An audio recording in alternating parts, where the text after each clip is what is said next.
Okay, everybody. So we're going to start the final session for this afternoon. So in this room, we're going to have two workshops. The first one is going to start now, 4:30. It's going to run until 5:30. The next one is going to be from 5:30 till 6:30. Okay. If you want to go to the Faust workshop, you should go to the room, which is in the lobby. Okay. And so it's your decision. You know, like it's either you come here or you go to the other workshop. So this first workshop is going to be about the work that Maxime presented this morning on programming FPGAs with Faust. Okay. And then the next workshop will be a Bella workshop. Okay? Great. So now Pierre and Maxime will give their workshop. Thank you.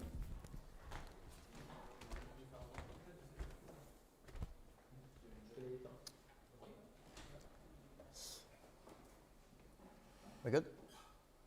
On va, c'est parti. Okay, so thank you everyone. Thanks to come to our workshop.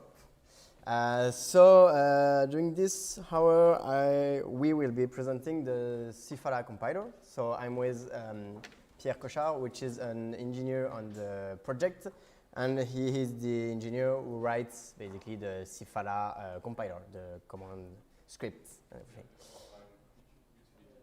Yeah. So I have to repeat a little bit about my presentation this morning to be sure that everyone understands how the Sifara compiler works, and I will go a little bit more into the details. And after that, we will see the command line, and we will really use the Sifara compiler. There is so you have to know that to use the Sifara compiler and to program an FPGA, you have to use the tools that provide the manufacturer, at least for non-open source FPGA. I don't know for open source FPGAs. But if you use an Xilinx FPGA, you have to use the Xilinx tools. Those are pretty big software. It's required that maybe 100 gigabytes to install. So it's huge. It takes us maybe an afternoon to install because it takes a long time to install. So I suppose no one in this room have the Xilinx tool installed on the software on your computer. So it will be more show than a handoff for this workshop. Sorry for that. But Xilinx tools are free, right? You can install it for free. Because as long as you use them, Xilinx know that you're going to use the FPGA, so they just give you the software for free. So you can really install the entire Sifara toolchain for free, and you can do it on your computer. Just one thing, it's only work on Linux, right? The Sifara toolchain. So with Ubuntu and Arch, we try, and yeah, okay. So yeah. I will mostly show you what we are doing, but you can download everything. So just to come back to what I said this morning, so the big part of the compiler, of the Sifara compiler, is that we have to split the computation into two different files. So one file is going to contain the sample rate computation, and the other one, the control rate computations. So this is done by Faust, by the Faust compiler, right? And so this was this morning. Yeah, this schema is pretty important. So we will see how the Faust compiler can split into two files, and we also will see how the IP is implemented on the FPGA. Because there is another schema that I didn't show this morning, this one. So it's pretty, there is a lot of things, but it's really the implementation, the fully implementation on the FPGA. Because the idea is that you have here your first IP. So this is the function, the audio function that you want to program on the FPGA. But you have to implement other, let's say, driver. You have the I2S driver transceiver, which is the digital protocol that we use to communicate with the audio codec. You have to implement so this is the block RAM, but you have to implement the communication. Here the communication with the DDR. If you have some external controller, you have to implement all those driver and controller. So when you have your first block, your first hardware, you have to add some other thing. This is important because this is the big part of the project that we're going to see after. Yeah, I will come back to this schema, but this is the idea that you have to know. So how does it work?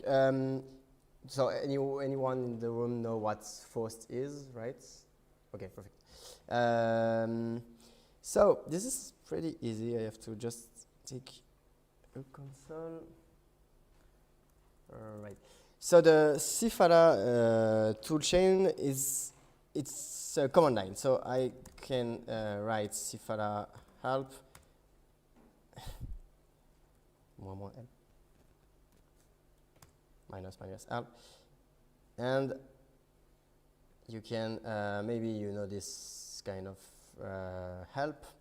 So you have a lot of commands that you can use. You have example that's everything going to be shown by Pierre after. You have the possible command that you can write, and a lot of command and a lot of option, right? We will see that later, but the idea for this option is that you can tune the Sifara compiler for your project. For example, if you want a sample rate of 768 kilohertz, well, you just have to specify the option and you will compile for that. You can change the sample width, 16, 24, or 32 bits. So as I was saying this morning, right now the Sifara compiler works for 3 different boards. So the Zibo Z10 and Z20 made by Digiland, which is those little board, and the Genesis by Digiland too. So it's this big FPGA board. It looks like that. So the FPGA is just a little thing behind the heatsink here. So it's an UltraScale Plus FPGA. It's a pretty big one. This step. So yeah, you can choose the board on which you will want to implement your program. You can choose the controller. We'll see that later. The volume for the embedded audio codec, etc. So let's say I want to make a Faust program. So I will write a Faust program. So I have already a program ready, which should be here. So I think I don't have any sound, but it's okay.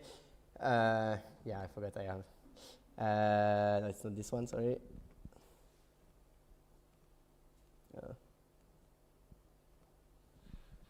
So, nope. Sorry for that.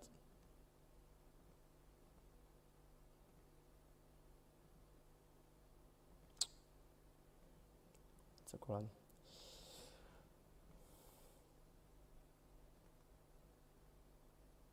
Okay,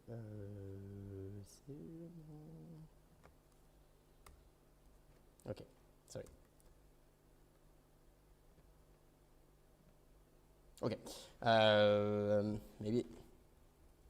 No, I really don't have any sound. So this is just a little program you have to imagine, sorry, that do a sine wave with an LFO, so you just have a sound. The idea is just to show you that you can have the sound on the FPGA, so we'll hear it later. But anyway, I want to implement this Faust program. This is the GUI that Faust generates. Okay, you don't see anything, perfect. So anyway, the Faust program isn't very important, but just to show you that there is a GUI just here, and this is the program. So the idea is that you just, so you export this program in a file, in a text file .dsp, and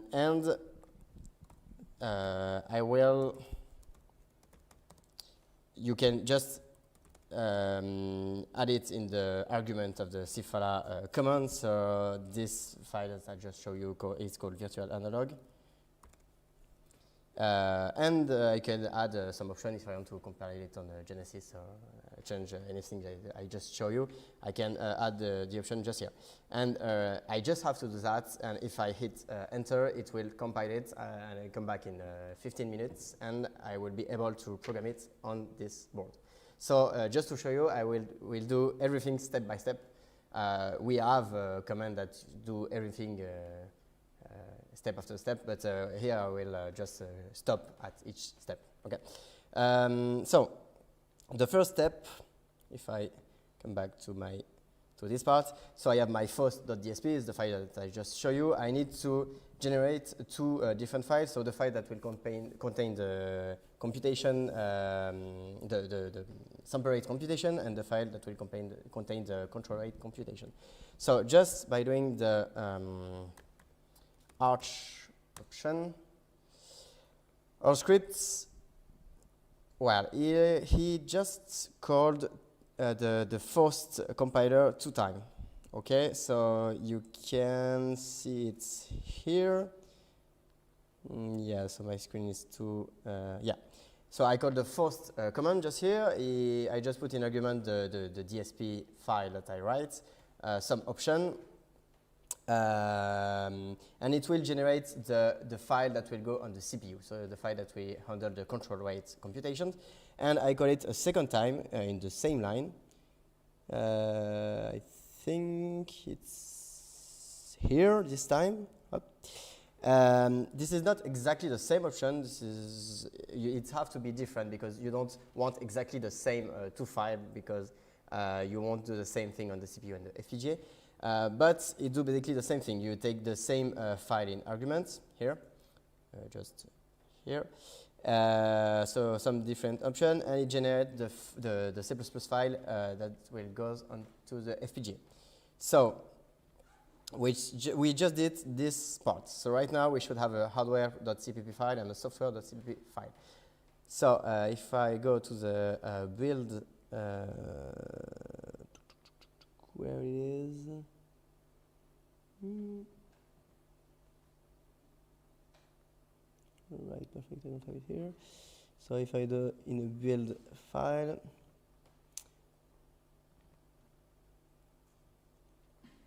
so I have two files. I have the one, the C++ file that will go on the FPGA, and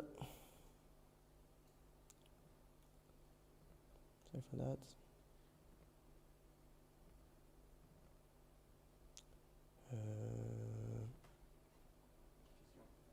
No. Pardon. Perfect. So those two files, first generate them. So you can see there is two important functions. If I find them, this is a pretty big file. So everything here is Faust. Faust generates everything for the C++ file. But if I go deep inside the file, I will find it. Still not here.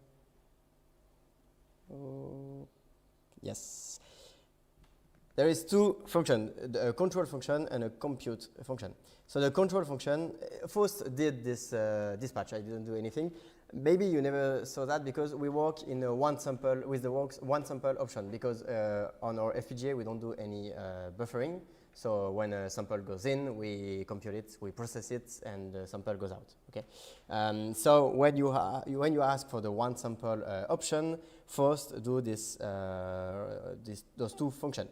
So this function here is the function that will handle every control rate computation. So all those F control are some slider and some button, as you can see here. And as you can see, it already do some computation. I have some mathematical function here. Because all those mathematical functions depend of the control, I don't need to do them on the FPGA. So I can save the FPGA resources and do them on the CPU. And so this function is the real computation, the sample rate computation that needs to be done at the sample rate.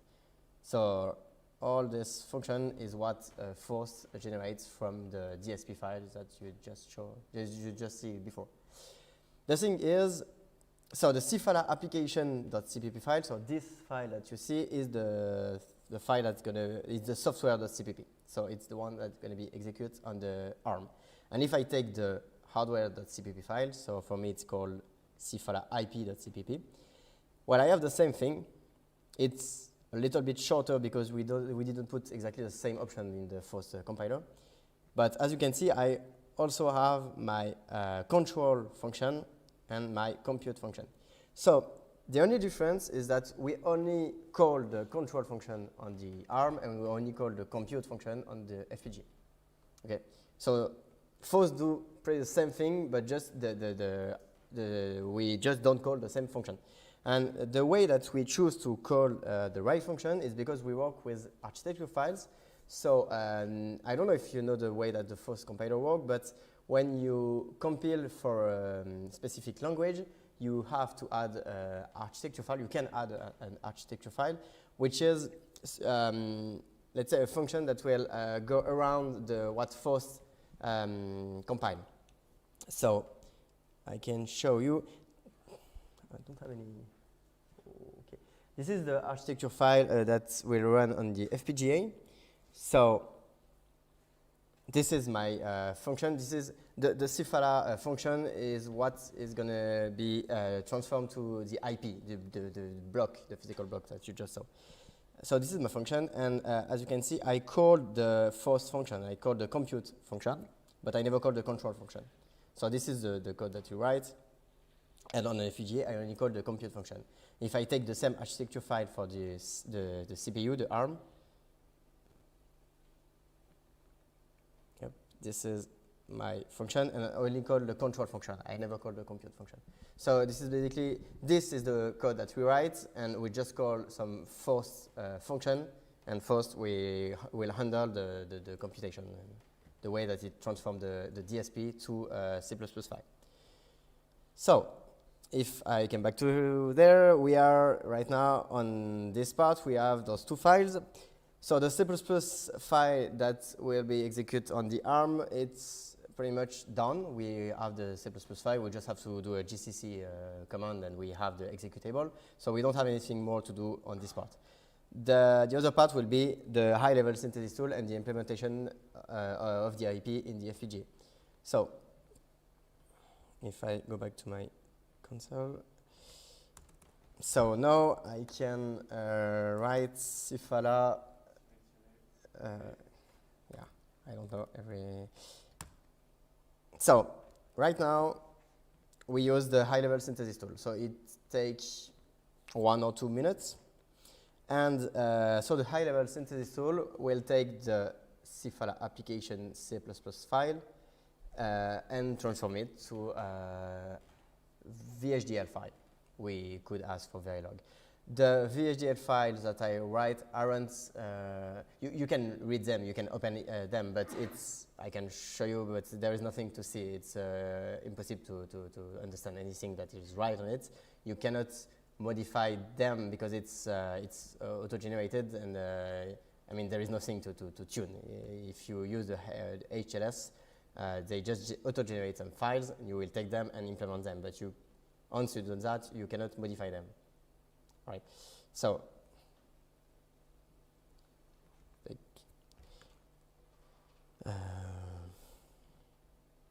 yeah. All right. So now the IP is created. So if I go there, go to check my IP. And I have the VHDL of my function. So if I go there, oops, sorry.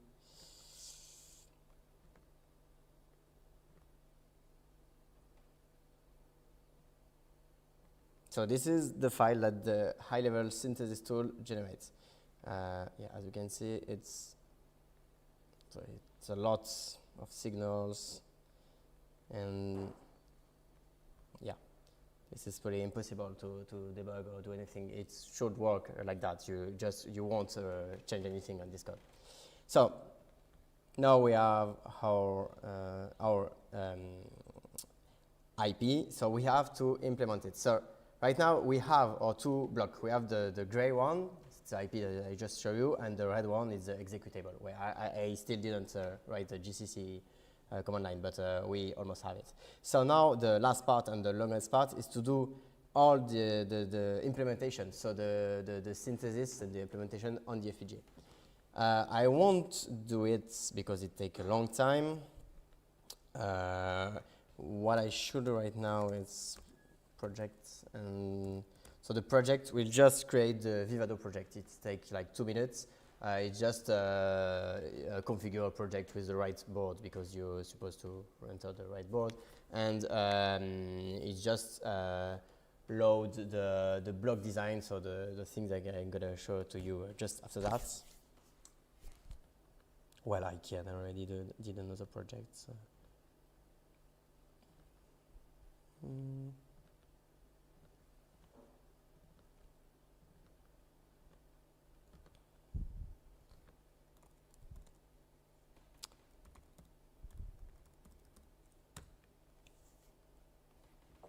So now I'm going to show you the block design. So the implementation that is going to be synthesized onto the FPGA, and you are going to see the same thing, but the way that Vivado needs to see it. So with a real driver and real block, real FPGA, VHDL block.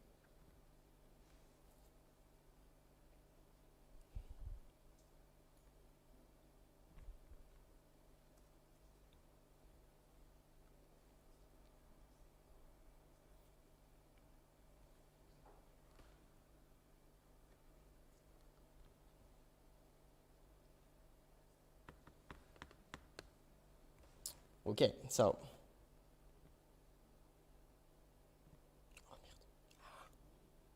No. Great. So, I'm going to zoom in after. But this is everything that is implemented on the FPGA. So, this block here is the IP that you just generate with a high-level synthesis tool. But as you can see, there is a lot of things around it. So it's not very complex block. So this one is pretty complex. It's a I2S transceiver, so it's the block that does the communication between the digital signal that goes to the codec and the signal that we compute on the IP. And the other are just, there is some GPIO handler. This is the ARM, the CPU, so you can configure it, you can add some driver and do whatever you want. All this block are some interconnects, so it's Xilinx proprietary bus that allow you to interconnect, for example, the CPU and the FPGA. So you can communicate from the CPU with the FPGA. There is some reset handler. Some clock wizard, which is pretty nice because you can generate any clock at any frequency that you want from an external one. You have some PLL and MCMM that allow you to overclock from one slow clock. And you have all your external interface. So this block is auto-generated by Sifara. You don't have to wire anything. And this is what is going to be implemented on the FPGA. But each block are VHDL. For example, if I open this one and I go to source, you have the I2S transceiver that we write that I cannot zoom. Classic. No. Sorry, you'll have to trust me, but it's some VHDL code. We write this one, so it's the I2S transceiver. So every block that you can see on it is VHDL code. Some of them we didn't write. It's Xilinx give them to you. But it's all VHDL block, because if you write everything in one VHDL program, it will be impossible to understand. So you just write some block and you wire them, and then you can have your very complex program. And so once you've done that, so this is the big part. I have to synthesize and to implement it on the FPGA. So now it's just Vivado, so it's the Xilinx tool that will do that for me. Again, I won't do it because it will ask 15 minutes. But I just have to do that, and then I will have my fully done implementation on my FPGA. At this level, I can flash my FPGA. And the only thing that I have to do now is to execute my application. So this little file, I have to execute it because an ARM is just, the CPU is standalone, but you have to execute it anyway. So if I, yeah, this is pretty much all. So at this, step, you have everything ready, and you can just, I will let Pierre show you the rest, but you don't see anything. If you just write Sifara flash, you will be able to flash your FPGA with the Faust that you just write. Yeah, we have a demo because I cannot show you more here, it's just command line. But yeah, I think I'm pretty done. If you want to show the demo. Yeah, can you hear me? Okay. Hi, so maybe, I don't know if I should come here because I have all things settled here and I pretty much nothing to show on the screen, well, at least not a lot. So maybe I'll stay here, but if you want you guys to come and see the FPGAs, the routing, the even the little interface that I made for the occasion with a quite complex synthesizer, which is an emulation of the Minimoog. So if you want you guys to come here and see for yourself and maybe toy with the synthesizer. So this is a synth made for Zibo Z20. So it's not the lowest level of Xilinx FPGA. I don't have really interesting things to show. Oh yeah. Maybe I can compile the Minimoog and show the interface. Yeah, you can maybe do that, yeah. I think I have it already compiled.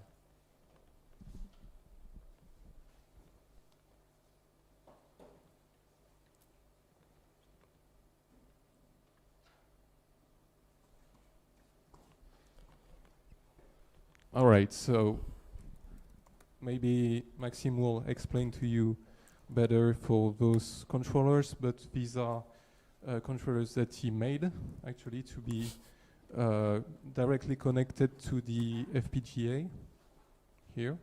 So maybe it'll show you a little demo. This is the Zibo Z10, which is kind of the cheapest board we have from Xilinx. So it's made by GGLens, but has plenty of resources and computation power, I guess. This one is the Z20. It's a bit higher level. You have more resources, basically, and you have, yeah. So maybe I can show you just the Faust code.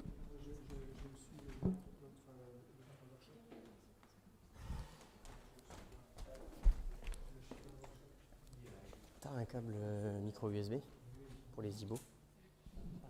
So, as you can see, if you want to go by the computer, this is the Faust code generated for this Minimoog emulation. It's quite a complex Faust code. It has plenty of oscillators and filters and LFOs and modulation. I think the code was written by Julius Smith, so it's quite complicated to read. Actually, it's going everywhere. It's really clever, and so yeah. This is the result. Maybe Maxime will show it on the screen, I don't know. But this is the result. This is the interface that is generated by Faust. And actually, we made a connection with UART, with USB, to the board, so we can just have sound. Sorry, we just plug 16 do we have some have my here? Yeah, and it's finally working. Yeah, okay. 2 per square, so It's here really you low. have 8 channel in your hand. Oh. Can you turn it up a bit? Yeah. Yeah, okay. So you can either go through the MIDI controller, either go to the GUI interface generated by Faust, and just turn the buttons here. But I've made a mapping. I don't know if you guys know Faust a bit, and you know how the MIDI mapping can be done directly on the sliders. But if you take a look, you can see that it's assigned MIDI controllers directly on the sliders metadata, actually. So it's a really convenient way to directly map MIDI controllers or even not-on, not-offs to a controller. And what it actually does is send the data, the MIDI data, to the computer, and the computer is going to get it through UART, USB, and send it to the FPGA. So we are not at the point that we can have MIDI directly on the board, or even OSC, but we are developing, let's say, a custom Linux for this board, well, for all the boards that we support, and we are making progress as we speak. So we probably will have a Linux running on the board with, Ethernet, with MIDI capabilities and OSC and everything you can think of. So yeah. So if you want to play a bit, so you have the 3 oscillators here. You can just trigger notes here, and then adjust the level of the 3 different oscillators here, and adjust the octaves and everything. This is the noise, so it's white, pink noise. You can select. So it's monophonic. It's going to be doing a little bit of weird things if you press 2 notes at the same time.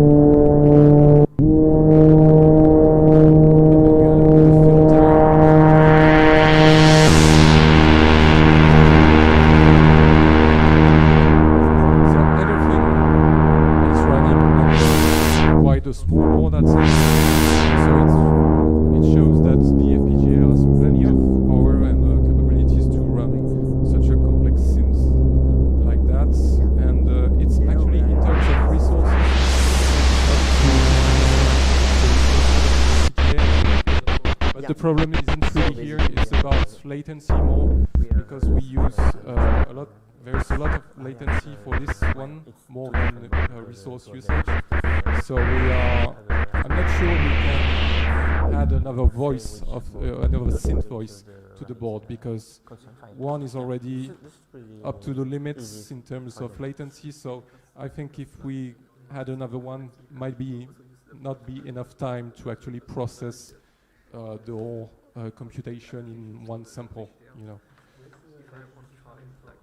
So the latency, it's a bit complicated, because the high-level synthesis tool that we use, provided by Xilinx, does not opaque things, but it's still a bit complex. You saw the generated VHDL, so it's tried to optimize the ratio between resource usage and pretty much latency, the throughput between the inputs and the outputs.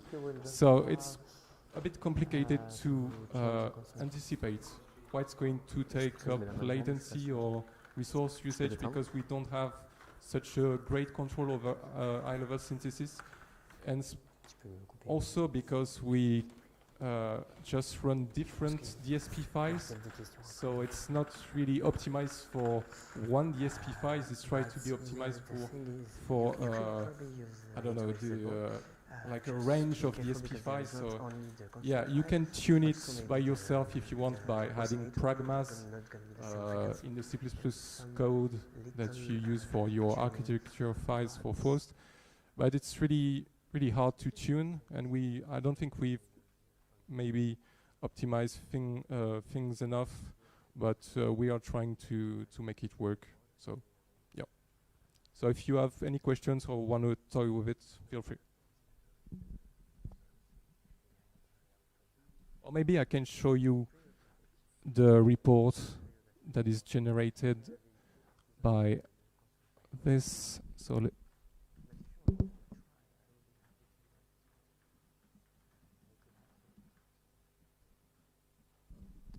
So the high-level synthesis tool, which is going to be synthesizing the IP, so the FPGA part of the code, of the computing code, gives us some information about the latency and the resource usage, basically. So here you have the minimum cycles and the maximum cycles with the minimum latency and the maximum latency. So it's somewhere around that, depending on the cycles, I guess. And then you have the resource utilization estimates. So you can see that you have BRAM, DSP, FF, LUT, URAM, that we don't have actually. But you can see the overall utilization here and the number of available, for example, lookup tables here. We have on this board 53,000.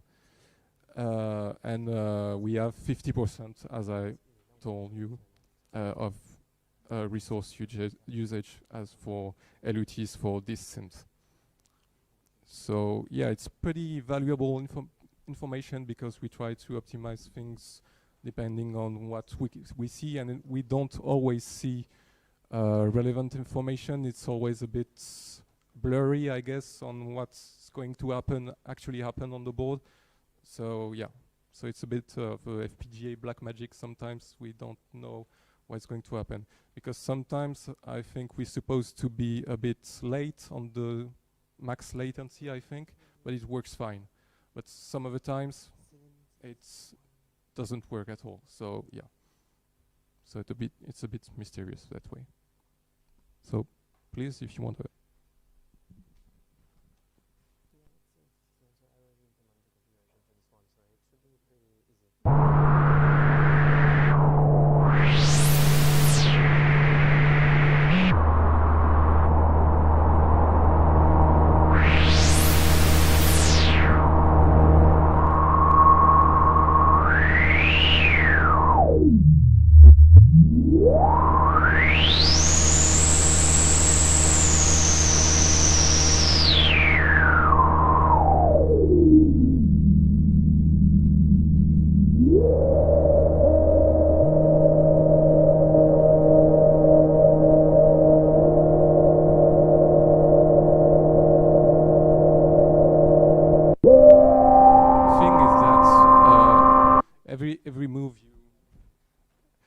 The song, every move you make on this interface is going to be visible also on the GUI. So if you turn the filter, you see that it's moving here. So it's pretty convenient if you want to do mapping, and you don't have enough knobs or sliders to do everything. So you can still control it with other means.